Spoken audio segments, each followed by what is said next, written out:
welcome to Tara Brabazon's podcast.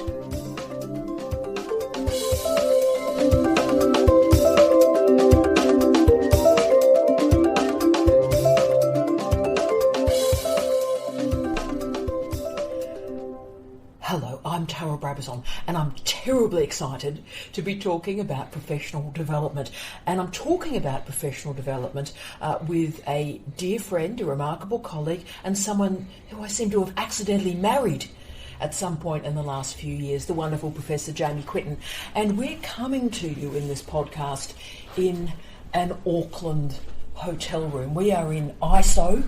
So we thought we'd share our ISO with you, but in an evocative and outward and engaging way to talk through some big ideas. So Jamie, hello from ISO. Hello. Hello world from ISO. How's Auckland treating you so far outside of that window? Oh, it's amazing. It's an amazing place. It's unfortunate that we are in ISO and that we don't get to explore it a little more, but hopefully we can before we disappear from here. Very happy to talk about professional development, and thank you for being involved in this conversation. Yeah, because look, it does matter, and it's an unpopular topic too. So that's why I thought at this point of liminality and, let's use the cliches, pivot and agility for us, we probably should talk about how we've got to this point in the role of professional development in scaffolding that. So what I am interested in, obviously you come from the hard sciences, you're a physicist, I come from the high humanities, so it's an interesting series of discussions to enact. But how has your understanding or your approach to professional development changed through your career? Noting, of course, you did the PhD through a US postdoc and then coming through the ranks in the Australian system. So that's a really interesting question, and I think to answer that, there's a number of aspects to consider. And the first one is just what an individual's perception and understanding of what professional development is, what its role is, and why we're asked to do it. And certainly we live in challenging times for academia and for scientists in particular. We, like everyone, we try to fit our research around the rest of our lives, and we're always feeling like we don't have enough time to do all the things that we want to do, and we want to do them well, but we don't really have sufficient time to do anything well when you have to do teaching and research and administration and so on.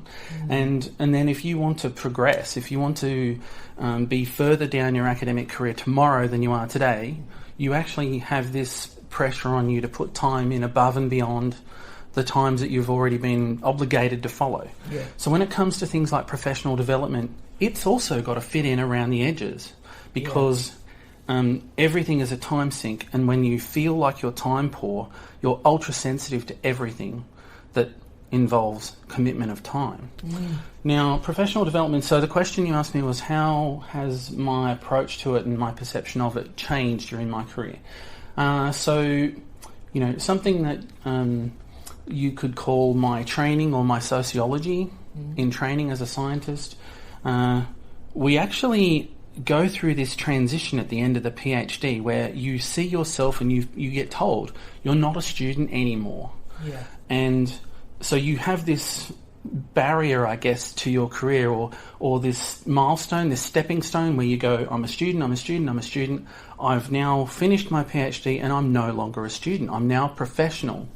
And what that creates as part of the sociology is this perception that you've done your training, when in fact, and everybody uses the phrase lifelong learner, but how many people actually use it? And of course the PhD, as you've rightly captured there, particularly in the North American system, the PhD is referred to as the terminating degree. Yeah. So the idea that sort of a particular modality of learning stops at that point, and lifelong learning may or may not kick in, but as you've rightly said, it's configured as something on the edges rather than an enabling or scaffolding set of skills to make the rest of your life more efficient. So throughout my career, my approach to PD has actually evolved as my career has gone on, and in some ways I've come to the realisation as a senior academic that you never stop being a student. No. Right? We talk about lifelong learning. I actually, the reason I'm an academic is because I love to learn. you know, and when I'm interacting with students, I say to them, I'm a professor. What does that mean? Right? I know that you think it means I know a lot of things, and I do. I know a lot of things, but for me, it makes me more aware of how much I have left to learn. Because as you learn how much you don't know. You know, that's Socrates, that's Asimov. Education never ends, right? Yeah. So philosophically, when you start to see a purpose and a function of professional development, and professional development really is yet another method or version of what we actually do in the PhD, right? In the PhD, we examine the epistemological foundations of the area we're interested in pursuing. We create a methodology and an investigation, and then we perform the investigation, and from it we try to learn something new, and then we scaffold that learning, right, the ontological scaffolding of what we've taken from the learning. Now, that method, that whole method of the whole thing, of all three parts of the PhD, is not just for a PhD. It's actually a method for how knowledge is developed and knowledge grows. And we have to deploy it all through our lives. So PD is a mechanism, and in fact it's actually a rather short mechanism compared to the PhD, where we continue to learn and we continue to think beyond ourselves. Because one of the things I've noticed is when people are time poor and they don't have time to so, you know, I always feel guilty. I want to read more papers, and when I do read papers, I love it, and yet I never really feel like I get the time to do it. So the PD gives you the opportunity of accessing expertise and knowledge outside of what goes on in your mind and your opinion and your vibe and your experience. Yeah. And it actually allows you the opportunity to scaffold it to what is your context. And look, I was fascinated, this is just sort of as an outsider watching when you did your Masters of Leadership. And obviously I did it as well. And it wasn't that much of a bigger deal, I suppose, because I'd done lots and lots of different qualifications. But for a scientist to return from a terminating degree, a PhD, a couple of decades in the past, and do a master's degree, how that qualification has been treated by colleagues, by peers, has been fascinating as an outsider to watch, actually, because it was almost being treated as something that was quite threatening. Because if you were doing it, firstly maybe it's well, if you're doing it, should I be doing it, and why are you doing it, and people treating it almost as if it is it's an unnatural process. It's an unnatural process, and that leads, I suppose, to my second question, which is, you know, people talking about professional development and lifelong learning on and on and on, but basically people are talking about professional development and not really doing it. So why is professional development as unpopular as teeth extraction in our universities in particular? The place where you think PD should be taking place. Yeah. Well, I think it is related to what I just mentioned about, you know, time commitment and so on. Yeah. So within our marriage, I tend to use the phrase that people judge themselves by their intentions and they judge others by their actions. Yeah, powerful. And we all have great intentions, and you know, you learn that your self-esteem is related to how much your intentions are met by your actions. Yeah. The further your actions mismatch your intentions, the less happy you are with yourself. And it creates stress and all sorts of a cascade of problematic emotions. Yeah. Now, PD, professional development, comes in many forms, and if you know, if you generalise it to accessing knowledge beyond your own, then if you actively seek that, if you seek that with an open mind, you know, I'm doing this because I want to learn, not I'm doing this because I want to tell people what I know, then that, I think, fundamentally is at the heart of the issue, you know. Within universities that I've witnessed, a lot of the time people don't have time to consider carefully the factors that influence a situation or a decision, and they just shoot from the hip, go by whatever their best thought is at the time. You know, it's based on opinion, not on fact. So we don't access the literature enough. You know, other people have learned these things and they've published them. It may, you know, they may have. It could be that they've learned something that didn't work, and in sciences in particular, we tend to focus on publishing the things that work, and we tend to not publish the things that don't work. And yet most of the experience and knowledge, particularly when it comes to professional development and learning, you know, we learn more from things that don't work than we do from things that do. And when it comes to learning, you know, it's a well-known fact that a wise person learns from their own mistakes. We'll call them mistakes. Yeah. But a wise person learns from other people's mistakes. So professional development is actually all about that. Yeah, and look, some of the best work in SOTL, the Scholarship of Teaching and Learning, and SOS, the Scholarship of Supervision, happen in that way, through the mistakes, the errors, the missteps, rather than sort of gleaming case studies and models, I think. And I've certainly met attitudes from senior staff when I was a junior staff member, where, you know, they've kind of discouraged PD activities because they see it as a waste of time. I know. And that leads to my third question, actually. And this is, you know, someone who's just left the role of a dean where professional development and training others was integral, training staff, training students was integral to the job. And it is amazing to me that older, and I'm using older in terms of more experienced senior colleagues, senior colleagues probably within 10 to 15 years, say, of retirement. So older staff are, I think, the toughest to encourage into professional development and training. So why is that? Why is that a challenging group? Well, that's a great question. I have a number of opinions on that.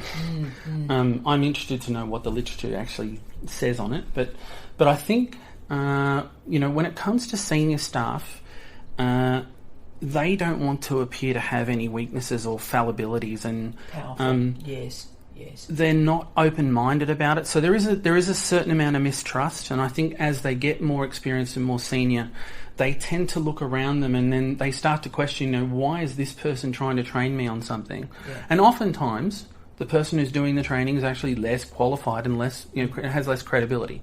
So this notion of credibility is really important. Interesting. And I think, you know, the senior people question the credibility of the people who are trying to get them to do things and what they're doing and the mistake they make in having that attitude. So first of all, it closes their mind. Once there's mistrust, the mind is closed. We can learn from anybody. Absolutely. Yeah. And you know, good teachers go into a classroom, they go into a first year class and they know that they might learn something from a first year student. Yeah.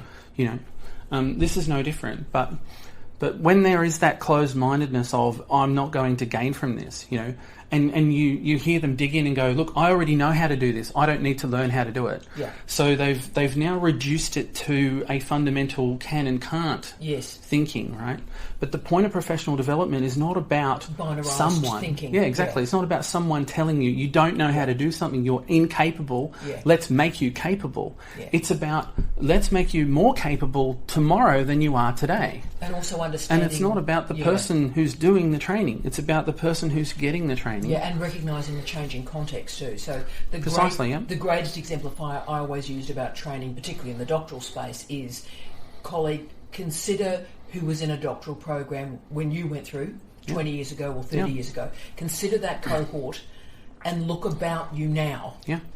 And note those differences, and therefore your experiential ideology of 20, 25 years ago is now configuring most of our students as a deficit model. So we've now got students in the 40s, 50s, 60s, diverse races. We're dealing with colonisation, I hope, in a more productive and engaged way.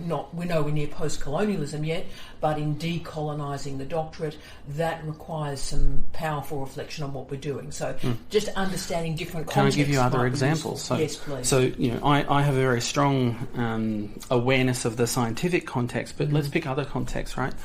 So if you go in for elective surgery, and the surgeon is using techniques that they learned when they were first trained in 1965, are you going to be confident that they are going to give you the best outcome? Great example.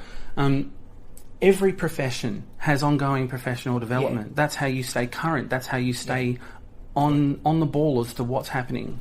Exactly. And as academics, we live in a world of academics. We don't live in a small place where we do our own thing and we ignore everyone else. And our students have changed.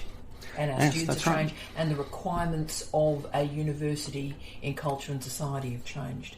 So therefore, my last question, we return to our colleagues, our more junior colleagues. A lot of ECRs and PhD students listen to this gig. what would you say to them, noting the time poverty and the need to get publications and metrics and metrics and metrics? What would you say to them or recommend to them about PD? Yes, so they do have a lot of pressures and a lot of information and a lot of things to develop. I am actually pleased when I reflect on my career that I have not listened to my colleagues, that I have undertaken professional development activities throughout. My CV's plastered with ongoing attending sessions on different things. And, the master's degree, 20 years down the track, after the PhD, you start it and then you realise that, again, I'm learning.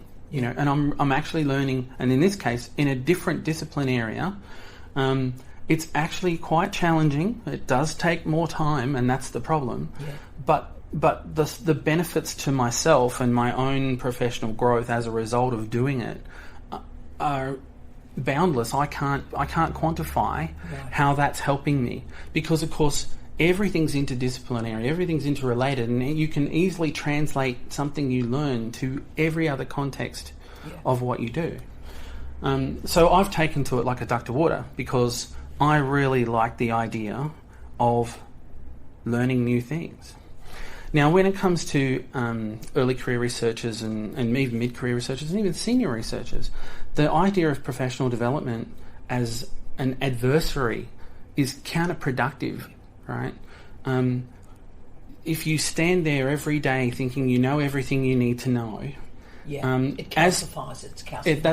That's a great way to put it. I was going to say, eventually you stop and you go, I'm just doing the same thing all the time. Yeah. And then you get more frustrated with the world that's changing around you, and it's no longer looking the way that you expect it to look. Yeah. So for the junior people, I would suggest get used to the idea of embracing professional development. Your CV will never look worse if you don't put new things in it, right? If you do put new things in it, if you keep adding to your CV, you become more versatile, you become more experienced, and you are more flexible in how you can interface. That's so, and look, it varies so enormously. From skill development right the way through to disciplinary development. It's able to fit into our lives in a much easier way. So, we can do a 30-minute session on LinkedIn. So whatever time you have available, whatever skills you might require, or whatever knowledge development or andragogy you may require, we've pretty well got the setup somewhere online for you to do that skill set. So it's quite remarkable, really. And you've just touched on micro-credentialing. Yeah. Micro-credentialing can at least raise your awareness of something. It doesn't have to be a full, deep, thorough knowledge development. It can be raising your awareness to something. Yeah. And again, plenty of those. They can't hurt. They can't hurt. Exactly. And look, Jamie Dallimont, thank you so much for this conversation, which I've enjoyed very much. And also I wonder, I'm going to ask you a sort of tough final question at the end, and please feel free to bat it away. But I wonder if you would have had the confidence to apply and obviously get the job you're about to go into if you hadn't done that Master of Leadership and had a sense of what leadership is and going into that situation with your eyes open and with both competence and confidence. Have you thought that through? Well, what I have thought about is the idea of when there isn't professional development, it's really just one opinion against another, and we see that frustration in social media. We're witnessing it in the actions of people protesting what educated people would consider to be an insensible way of thinking, right?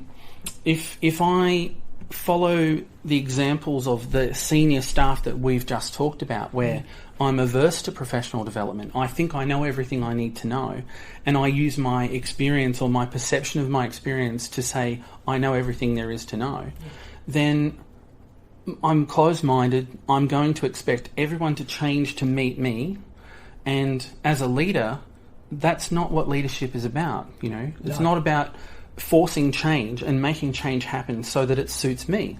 It's actually about making sure that the greater good of the collective goal of everyone involved can be achieved. And through doing formal education on leadership, I feel more confident because I haven't just gone by my own method. I've actually looked at lots of different approaches, lots of different theories of leadership, and I've taken from each of them bits and pieces that I think will work for me. And with that awareness comes some confidence, right? I still have a lot to learn, and it needs to be collaborative. I need to learn with my colleagues that I'm trying to lead. Brilliant. Jamie, thank you for your time. Thank you.